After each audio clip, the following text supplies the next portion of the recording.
What's up, everybody? Yes, 1 year, what, March 7th was my anniversary. Today is the 9th. 2 days ago, I figured let me put a video up and let you guys know what's going on, what's not going on. I'm sure as you can see, I got a little fatter since the last time I posted a video. So that tells you how things have been going. So let's talk about it. 1 year, all right, March 7th. 2022, I got the gastric sleeve. I was 271 pounds. My highest was 274. But I did the gastric sleeve on March 7th. I did the pre-op diet. I chose to do that diet for 3 weeks. I went from 270 to 254 and had my procedure on the 7th. I lost within 5 months' time. I went down to 207. And I maintained that for about, I'd say close to 3 months. I stayed steady, fluctuated here and there, and never went below 207. And today I am currently 200, and I think I just weighed in. I started doing keto, but I went all the way up to 227 pounds. Yeah, so 20-pound weight gain in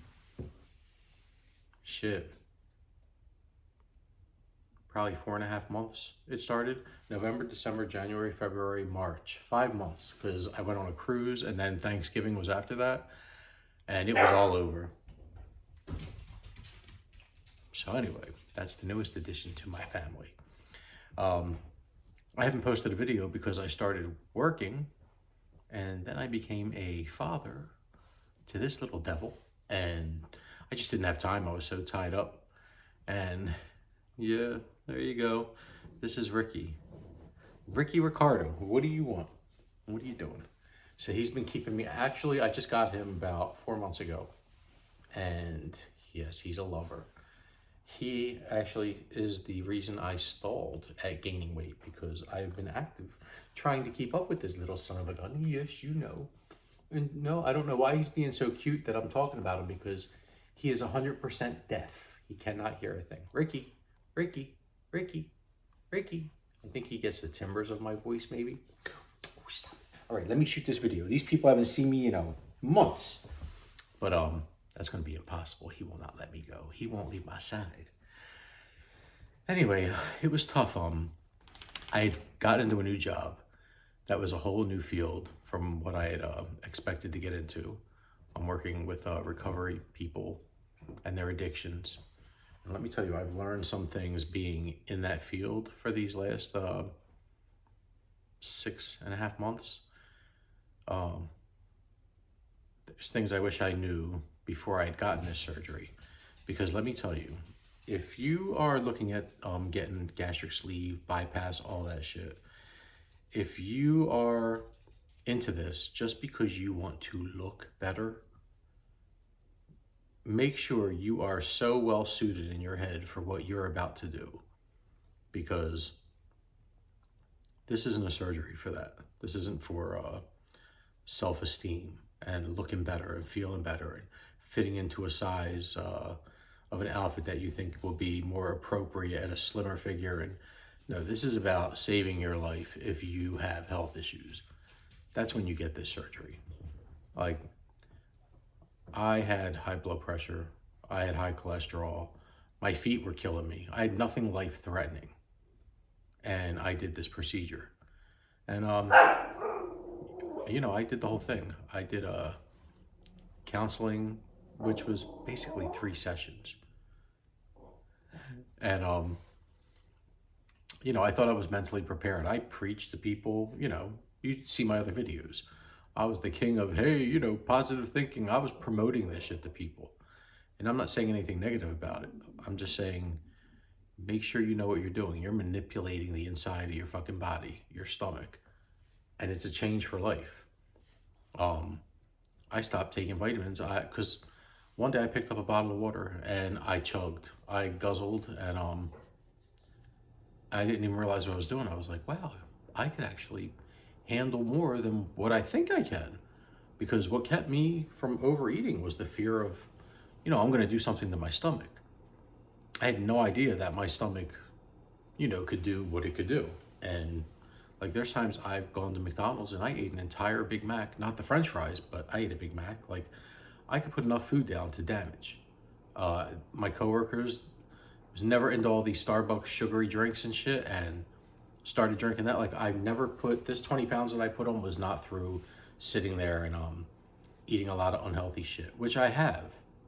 So, it contributed, but it's not like I'm binge eating because I can't.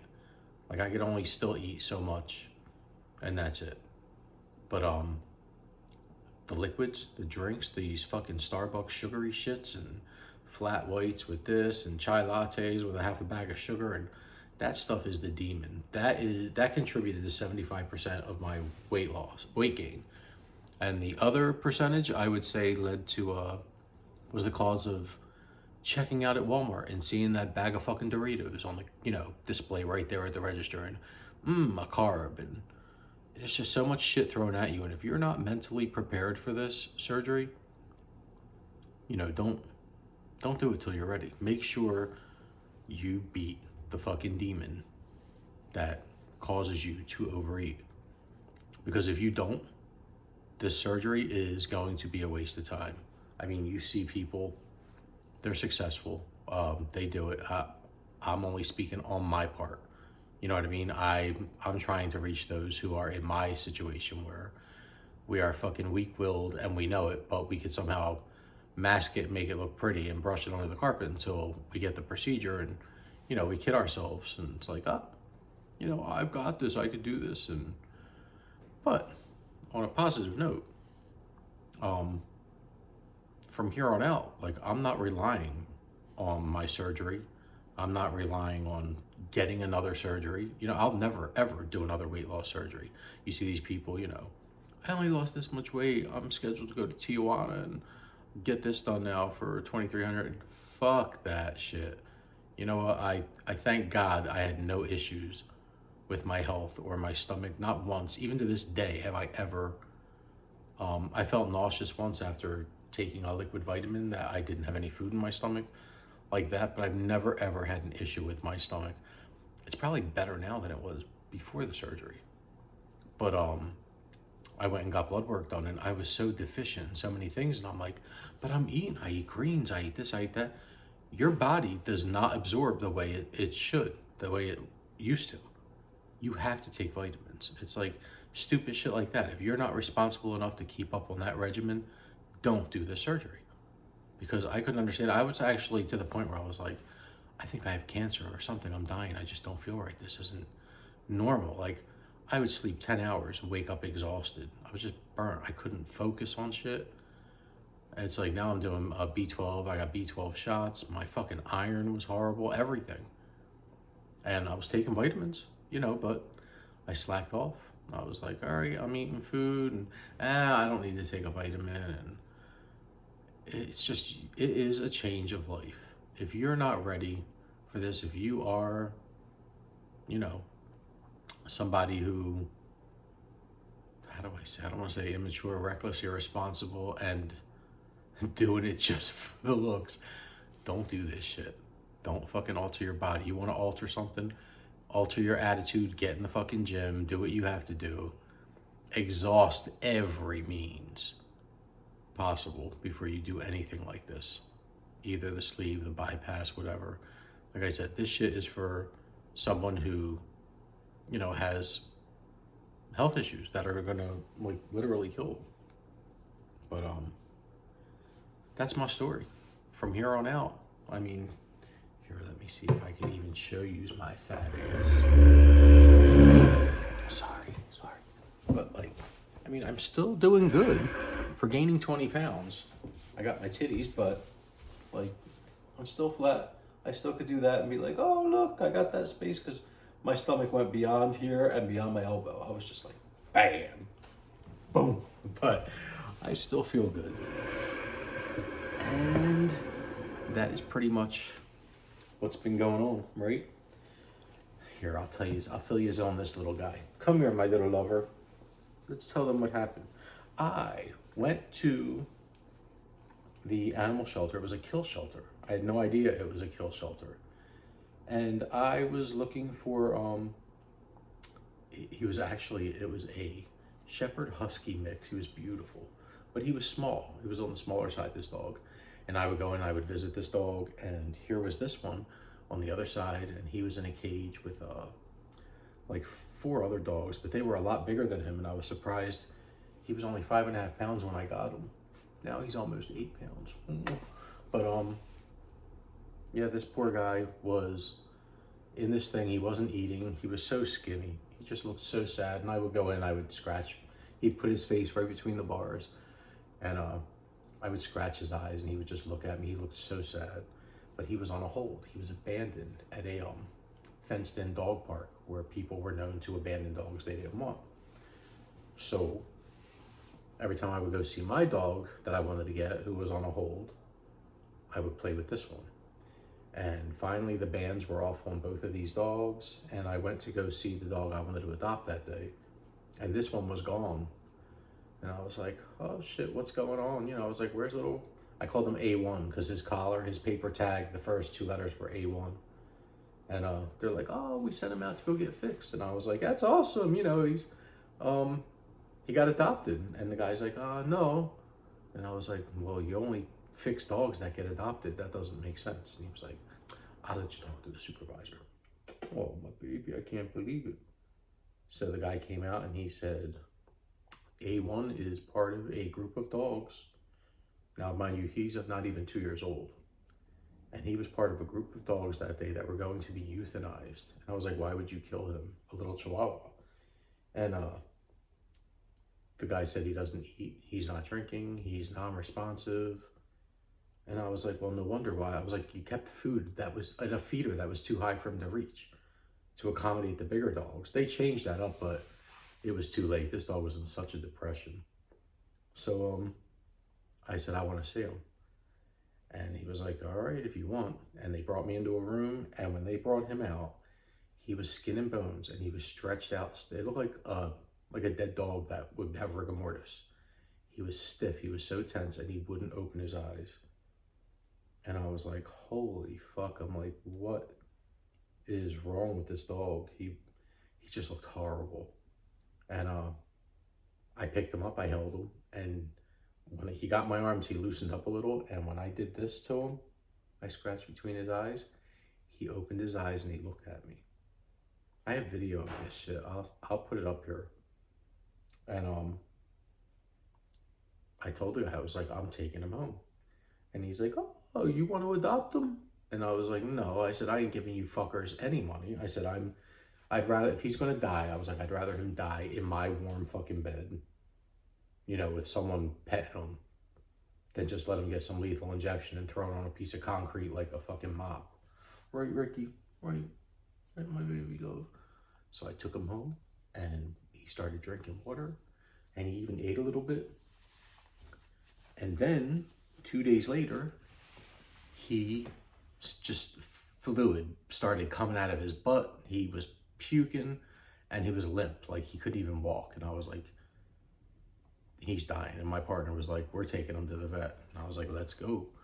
We took him, and the vet was like, well, this is what we could do, blah, blah, blah, blah. He's like, and this is what it's going to cost. It was like over $1,600.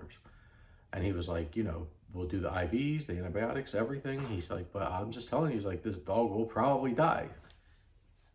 And I don't know, we were just like, you know what, do it. So they filled this dog, they put a bladder of fluid between his skin and his bone and muscles, and they injected him with all this vitamins and saline fluids because he was so dehydrated. Ricky, I told you he's stone cold deaf, but if you do this, I guess he doesn't hear that either. But the next day he sat up because I had him just bundled up. I was like, keep him warm, do whatever I can. The next day, that little head came out of the blankets and he was looking around, and it was just every day he got better and better.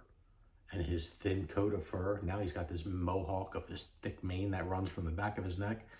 But let me tell you, the best friggin' dog ever. his attitude, everything. For a Chihuahua, he is social. Ricky, come here. But that's his story. I dedicated more to his story than my story. But that's what's been going on with me. I became a father. I got a doggy.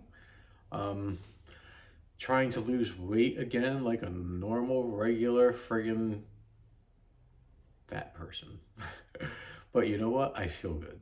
I'm not on cholesterol medicine. I still don't snore. My feet don't hurt. I've been more active. Actually, some of my weight gain probably is in muscle because I noticed my legs became like horse calves again and shit like that. So I just have to get more responsible with the food choices. In the last 2 days, I've been doing, I don't want to say keto, I just stopped with the carbs. I bought low carb, one carb bread, shit like that, and I eat breakfast. I eat a small breakfast because let me tell you, and listen to this, for those of you who've had this surgery, I thought that I could tell the difference between hunger and head hunger, and I couldn't. If I am busy, say I go to work and I just eat breakfast, I'll go 24 hours without eating anything. I don't get hungry. I don't get physically hungry. My stomach, it gurgles sometimes, but it's different. It's more like because it's empty and it's doing its, I don't know, I can't describe it, but I can go without food. Like that hunger is gone for the most part. It's like I just have to learn to work with that. They do leave you with a tool, even though once your stomach, you don't have that restriction as much anymore and you can put food down. If you sit and take your time and analyze in your head what's going on with the food, like you can do it. You could actually stick to a diet better than you ever had before. So it's like, don't waste the surgery. Don't give up and say, oh, fuck, I gained 20 pounds. I'm going to try. I'm going to weigh myself. I'll put everything. I'll do a video up. For those of us now who had the surgery and we ain't fucking happy and we got to do like old school, you know what I mean? We can still support each other in that way. It's just, I got stupid. I got lazy. And I was just totally uneducated on this whole process. I thought I read up and this and that, and I hope to God the people that decided to get this surgery because I, encourage them, don't find it as like a disappointment or something, because it's not. You know what I mean? Everyone is different. And to anyone who I ever preached against, I apologize, because let me tell you, there ain't nothing more humbling than, pushing yourself to the fucking point where you have this procedure and, you think you've got it and you fall, you stumble. But it's just a stumble. The fucking handrail is still there. Grab it, pick yourself up, and keep going up the steps. That's all I could say. But thank you all for anyone who's been asking. I feel so bad. I was so out of it with work and exhausted, and it's like I dropped everything. I was like, all right, I'm working again. The job is so stressful, but I love it. Doing recovery for people that are, battling alcohol and drugs and shit like that. And it put me in a whole new perspective of, addiction. It made me look at mine, because that's exactly what I was dealing with. Food addiction. Thank God I did not have any transfer addiction like some of these people with alcohol and shit like that. But all right, till next time, I love y'all. Thank you for listening to me griping and complaining and bitching and shit like that. And I apologize again for taking so long to put a video up, but I'll get some up, even if I could do 1 or 2 a month, just to see what the hell. Every time I lose 5 pounds, I'll post a video. So if you don't see me, it means I gained 20 more. No, I'm done. I bought too much nice clothes. I was down to 207. I ain't fucking putting no more weight back on. I want to get into that nice little bikini I got. I love y'all. I'll see you later.